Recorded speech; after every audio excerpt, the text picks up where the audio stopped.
Hi all, my name is Tu and I'm an education engineer at HashiCorp. Welcome to this talk where I'm going to go through how to deploy a federated multi-cloud Kubernetes cluster using Consul. This talk is heavily inspired by a tutorial written by Rita, a fellow teammate. I'm going to be referencing this tutorial throughout this talk, so just so you're aware, to get to this tutorial, first go to our Learn page and then type multi-cloud. From there, it should be the first search result. With that said, let's get started. So let's assume that we're Megacorp and we have a Kubernetes cluster running on AWS. We're doing so well that we acquire a startup that also has a Kubernetes cluster, but it's running in Azure. Now we're tasked to configure the Kubernetes clusters in a way that services in one cluster can talk to and interact with services in another. One way to do this is to spin up Consul data centers in each cloud provider and then federate them. Consul provides a secure service mesh that facilitates encrypted communications between your services, ensuring multi-cloud infrastructure. Because of Terraform's large collection of providers, we can use this to spin up everything from the Consul data centers in each cloud providers to federating them to spinning up services in each Kubernetes clusters after we federate them just to confirm that they can indeed talk to each other. So with that said, let's get started. So this is the actual configuration, and in this repository, HashiTalks deploy multi-cloud dash Kubernetes, we have the AKS directory, the Consul directory, and the EKS and HashiCorp's directory. First, I'm going to open up the EKS directory, so cd EKS, and in main.tf, you'll see this is a pretty generic configuration to spin up a VPC and an EKS. And then in outputs.tf, you'll see that it should return the cluster ID, region, and cluster name. Because I already spun this up right before this talk, if I run a Terraform output, it returns the cluster ID, name, and region. Same thing for the AKS directory. This spins up a resource group and a AKS cluster, and then the outputs returns a resource group name and a cluster name. So if I run Terraform output, it should return those two items, and it does. So now what I want to do is configure config to access and interact with these clusters using kubectl. If you go to the tutorial and go to configure kubectl, there's this nifty command where if you click on it and then paste over in the EKS directory, this command will automatically update your kubeconfig with the EKS information and store it in the EKS context. You can do this with the AKS directory too. So first navigate to AKS and then paste this command. And it saves all the information you need to access the AKS directory in the AKS context. I'm going to overwrite my existing one and we're good. So now I can run kubectl get pods context and EKS, and there's currently no pods running. So that's right. And then I can do the same thing for AKS, and that's also right. So moving over to the Consul directory, this is where the interesting stuff happens. I'm going to run a Terraform apply and auto approve because this takes a while to spin up. But the Consul directory is where all the interesting stuff happens. This is where we define the Terraform configuration to spin up the primary data center in the EKS directory. This is also where we add the Kubernetes secret into the secondary data center and spin up that Consul data center in the AKS cluster. And last but not least, this is where we also create the proxy defaults. I'm going to cover what that does as soon as we get to it. But as you can see here, it will add 3 new resources. So first, in the EKS file, at the top, you will find a remote state. And what this does is it pulls the state from the EKS workspace that we provisioned our EKS cluster from. And with that, it configures the AWS provider.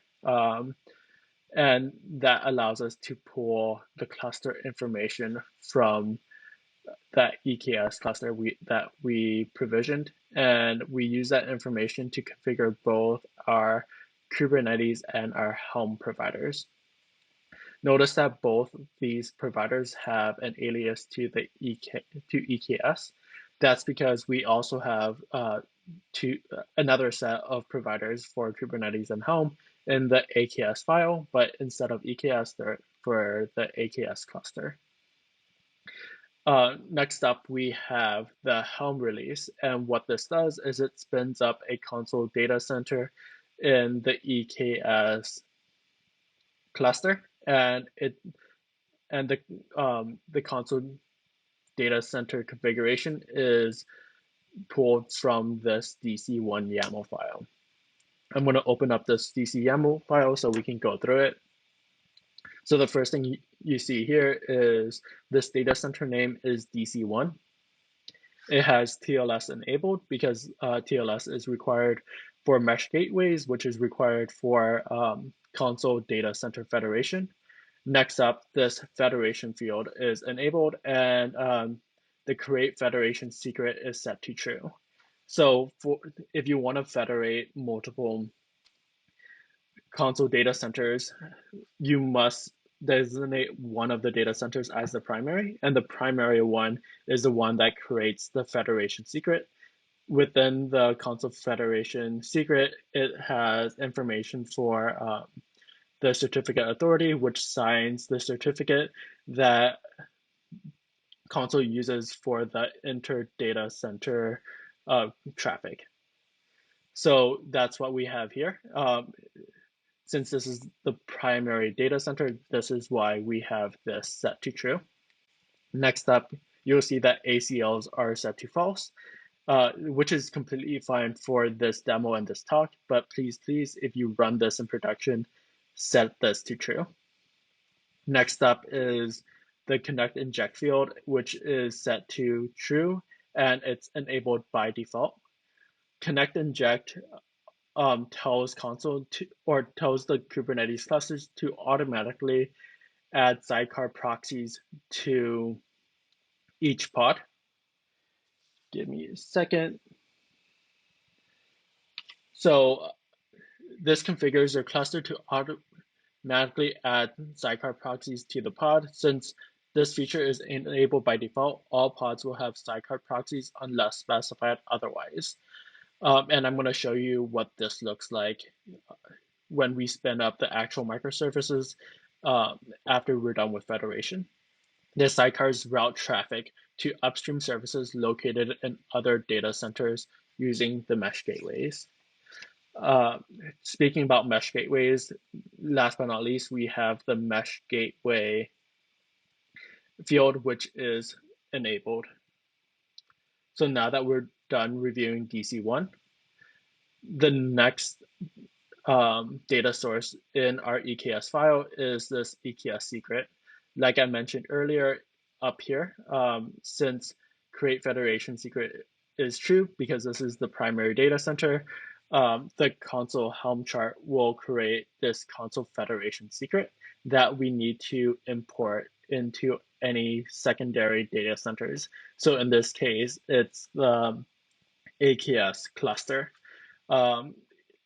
also notice that this data source has an explicit depends on. What this does is it tells Terraform to wait for this Helm release to completely finish before pulling this value, because this Helm chart creates that secret. So you can't pull the secret if it doesn't exist. All right, since now we're done reviewing the EKS file, I'm going to jump over to the AKS one. So the AKS at the top, it's very similar to EKS, but instead it pulls the information from the AKS workspace. Down here, this data source pulls that information from the resource group name and the Kubernetes cluster to authenticate both the Kubernetes and the Helm provider. Notice here that the alias is for AKS and not EKS. And then down here, this is the Kubernetes Secret resource that imports that Consul Federation secret that we created in the primary data center. The data here points to this data source. And since it points to that data source, there's an implicit dependency. So Terraform knows, hey, we should wait for this resource to finish creating, then propagate this data source. And then once this data source is propagated, we can begin to create the Kubernetes secret in the AKS region. Next up, after this Kubernetes secret is created, Terraform will spin up the Helm release for the second data center in the AKS cluster. This Helm release will wait for this Kubernetes secret to finish creating in the AKS cluster before creating, because the second data center requires the Kubernetes secret. So the DC2 YAML file contains all the configuration for this secondary Consul data center. So DC2 is very, very similar to DC1, but there's a couple key differences. Notice that data center up here is now DC2 instead of DC1. If you plan on federating multiple Consul data centers together, the data center name must be unique. Under TLS, this is also enabled, but unlike DC1, it's using the CA key inserts from that Consul Federation Kubernetes secret that we imported from the primary data center. Down here, Federation is enabled, and because this is the secondary Consul data center, it doesn't have that create Federation secret attribute. And then everything else is pretty much the same as DC1. ConnectInject is enabled and true by default, and Mesh Gateway is also true. So now that the Consul data centers are created and federated through AKS, through the AKS and EKS files, I'm going to go into the default proxies and uncomment out these two resources.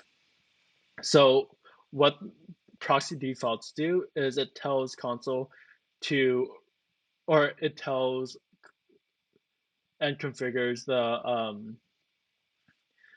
the sidecar proxies where to route their traffic. As you can see here, under spec in Mesh Gateway, the mode is set to local.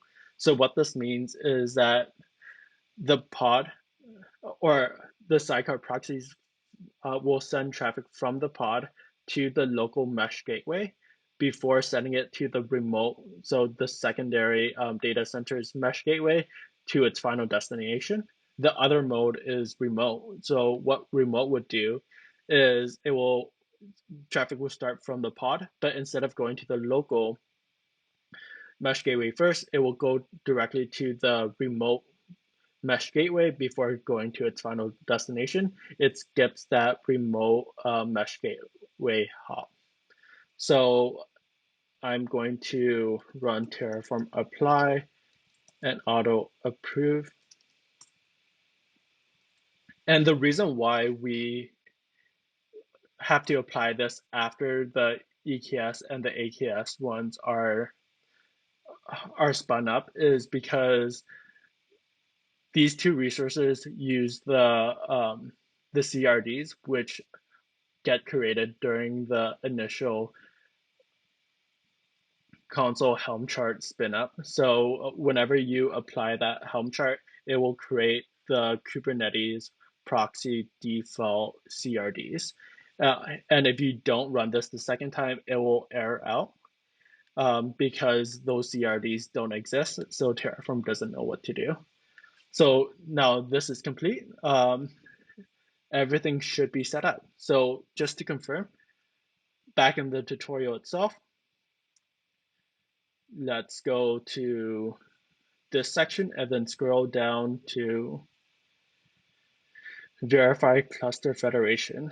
So first thing that we want to do is list the pods in the default namespace in the EKS cluster to confirm that the Consul pods are running. So I'm going to copy this command and paste it in. And I should see the Consul pods in the EKS cluster, and I do. I'm going to do the same thing for AKS. And I see the Consul pods are running, and that looks good. So I'm going to go down and run this command. So this gets the proxy defaults from the AKS cluster. And since this is true, I verified that Terraform did apply the proxy defaults and everything is working as expected. Last but not least, I'm going to run this command. What this does is it verifies that the clusters are federated by listing all the servers in the Consul's wide area network. So I'm going to copy this command and then paste it over. Awesome. It looks like everything is working. So I'm going to move on. So in this step, I've spun up the Consul data centers in both EKS and the AKS region and federated them. The EKS region is the primary Consul data center, while the AKS cluster is where the secondary data center DC2 lives. Now that we've done that, I'm going to go open up HashiCorp, and this is our demo app, and I'm going to spin HashiCorp up in both the EKS and the AKS region and see if they interact with each other. So like before, I'm going to run a Terraform apply auto approve. And while this runs, I'm going to explain what this configuration does. So in HashiCorp, I'm going to open up the backend file first. So HashiCorp-be. So in here, like before, I'm pulling all the remote state from the AKS directory because I want to deploy the HashiCorp backend to the AKS cluster. I'm retrieving more information about the cluster here, and I'm using that to authenticate to the Helm provider. And notice here, it's using an alias for AKS because in the front end, we're deploying to the EKS cluster. So the first Helm release that we have here is the product API DB. We also have the product API, the payments, and last but not least, the public API. So I'm going to go through the spec for each one of these Helm release because it shows you how the dependencies work with Consul. So first up is the product API DB. So I'm going to go into templates and then the product DB. Here it defines a service and a deployment. It spins up a deployment named Postgres, and then down here under annotations, you see an annotation called console hashicorp.com/ConnectInject, and that's set to true. I didn't need to include this in this configuration because if you remember in both DC1 and DC2, we have ConnectInject enabled and set to true by default. But then for some reason, if you want this pod to not have a sidecar proxy associated with it, this is where you would flip this from true to false. But we don't want that, so I'm going to keep it as true. Next up, we have the product API, and the product API uses the product API DB. So I'm going to do the same and open up this YAML file, and it defines a service account, a config map, and a deployment. The deployment is named products API. In annotations, you'll see the ConnectInject set to true. But here you also see something new, the connect services upstreams, and this is pointing to Postgres and the port for the Postgres service. This is what the product API DB service is named, so that's why we have Postgres here. Next up, we have the payments microservice. The payments one is very similar to the DB one because the payments one doesn't have any dependents. So here it defines service account, and deployment. And as you can see under annotations, it's only the ConnectInject is equal to true. Last but not least, you have the public API. So I'm going to open that up, and as you can see here, there's a service. It's running on port 8080, and you have the deployments, and the deployment name is public API. Down here, ConnectInject is true, and then since the public API sends requests to both the product API and the payments one, under connect service upstreams, it has the products API service running on port 9090, and then payments running on port 8080. So this is how Consul knows where to connect these services. Now I'm going to review the front end. So at the top, remote state is very, very similar to the backend, but it's pulling from EKS, and then it uses it to authenticate to the Helm provider. Notice that the alias here is EKS. And then it only has one Helm release, and that's for the front end. And then it uses this values file just to configure it. So I'm going to pull up the front end YAML file so we can review it. It defines a service, a config map, and a deployment. The deployment is named front end. Like the others, ConnectInject is set to true.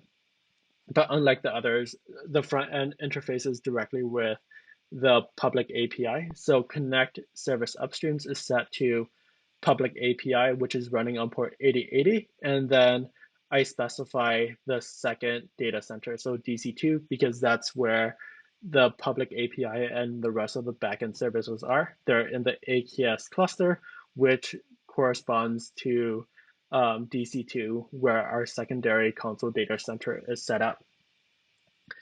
So now, since everything is up and running, I'm going to run kubectl get pods or get deployments for the EKS cluster, and I see the front end service running.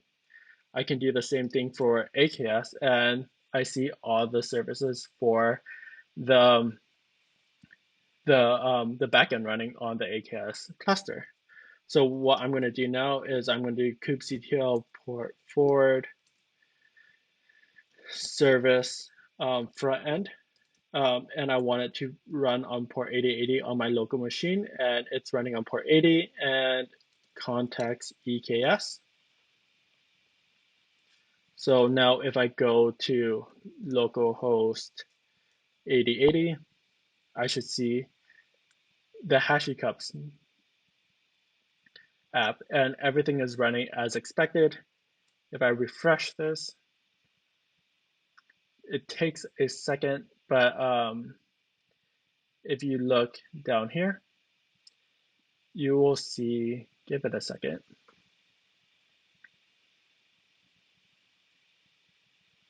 You'll see that it connected to the API, and then the API is returning a value.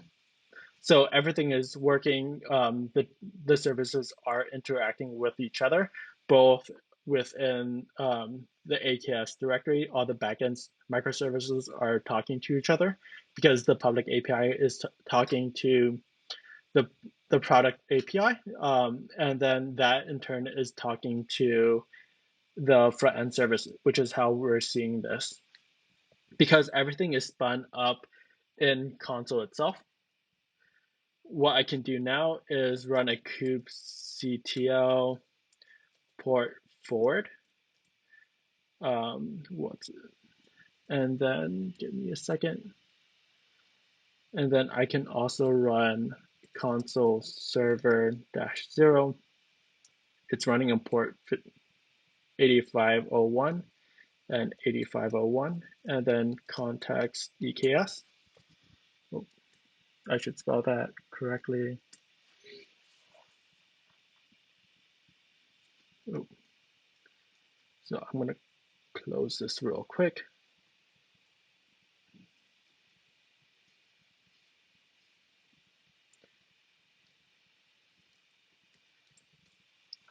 So what this allows me to do is connect to the console dashboard. So now if we go to localhost 8501, advanced and proceed, let's go to the main dashboard. And since we're in DC1, there's only one front end service that we should be seeing, and that's what we have here. Within this, I can also select DC2. And then in DC2, we have the payments, Postgres, products API, and publics API as we expect. So the neat thing about this is since we have Consul running on both data centers and we're using it as a service mesh, we can define things like intentions. So for this, if I tell Consul, I want a new intention that blocks traffic from the front end to the public API. So front end and then public API, and then I deny it and then click save. What this tells Consul is please block all traffic from front end to the public API. So if I go back here and run this command to connect to the two HashiCorps, and then refresh this, give it a second.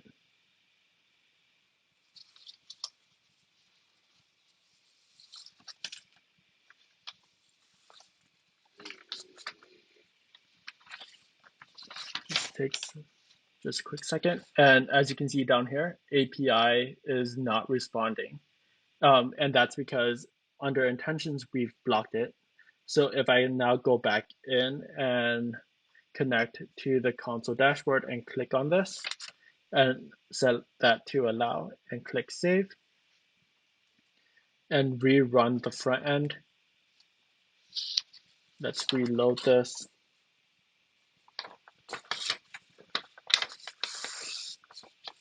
Now, since Consul is allowing traffic to flow from the front end to the public API, HashiCorp is working as expected.